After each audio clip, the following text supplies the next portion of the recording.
Tristan Gooley is a writer and an expert in reading hidden clues and signs in the natural world. My name is Milo, and I've been inspired by how Tristan's work can make us more mindful of the environment around us. I invited Tristan to Spitchwick, one of Dartmoor's most popular areas, to explore with me and point out some of the natural features that many visitors may never notice. As a kid, I liked scrambling to the top of a hill. I thought it might be more interesting at the top than the bottom, and I liked crossing lakes, and the hills became mountains, the lakes became oceans, and I got really into the wonderful art of navigation. But as the journeys got bigger, I noticed that the size of an expedition didn't actually determine how interesting it was. And this led me to natural navigation. Crossing 1 or 2 miles of countryside using nature's signs to make both my map and my compass became more exciting and more challenging than a 1,000-mile expedition. And that's when I knew natural navigation was going to be a big part of my life.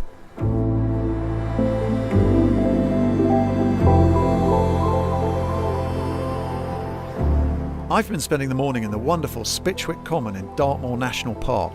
One of the best places to start getting into this is just notice how the sun is due south in the middle of the day. And then a lot of natural navigation and using signs outdoors is about putting simple pieces together. The sun is due south in the middle of the day, and that changes everything. It changes the shape of trees, it even changes where puddles are. We get more puddles on the south side of tracks. And then we can start to add 1 or 2 more layers. But to get started, just notice round about lunchtime, if the sun comes out, it's in the southern part of the sky. Tristan explained that holly leaves can reveal the popularity of a nearby path, as well as the height of the tallest animals in the area. The leaves grow more spikes when they're regularly disturbed by passers-by. This means that leaves have fewer spikes further from the paths and higher up the tree. Ivy is another plant that can really help us with natural navigation because ivy has 2 stages of growth. When it's young, when it's immature, it doesn't like the light. It grows away from the light. And we can tell young ivy because it has more than 1 lobe. If you see an ivy leaf with more than 1 point on it, that's young ivy and it'll be growing away from the light.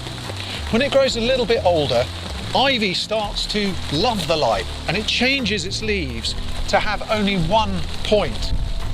And we can use that because the sun is due south in the middle of the day. That's where we're getting most of our light from.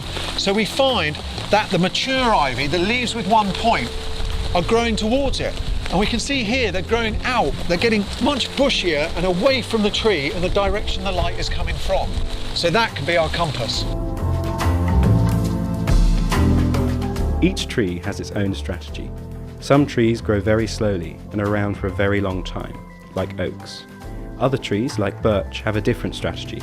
They grow very quickly and have seeds that spread by the wind. Trees like this are known as colonizing trees.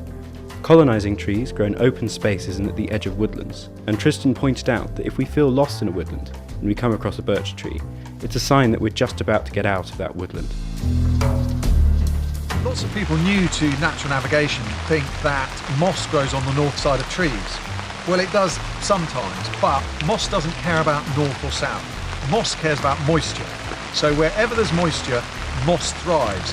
And if we look here, wherever you have a horizontal branch and lots of rain, the water sits there, the moss loves it, so it doesn't give us any idea of direction.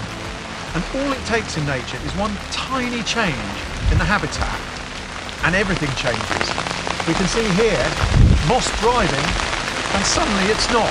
The lichens are really thriving. And that could be something as simple as the angle of the branches. Lichens are sensitive to light levels, and Tristan showed how they can be used as organic compasses. Around any tree trunk, there's an asymmetry in the lichen, with much more growing on a lighter southern side. On this oak, there are lots of these pale green lichens growing on the south side, and only moss on the north. On the branches of trees, we find lots of wispy pale green lichens, which are called usnea, and they are very sensitive to air quality. So when you see these lichens, it's a sign of fresh air. Next time you're in any of the national parks or even in your backyard, Have a look around you, pause, and just remember, everything you see is part of a puzzle. Everything is a clue or a sign.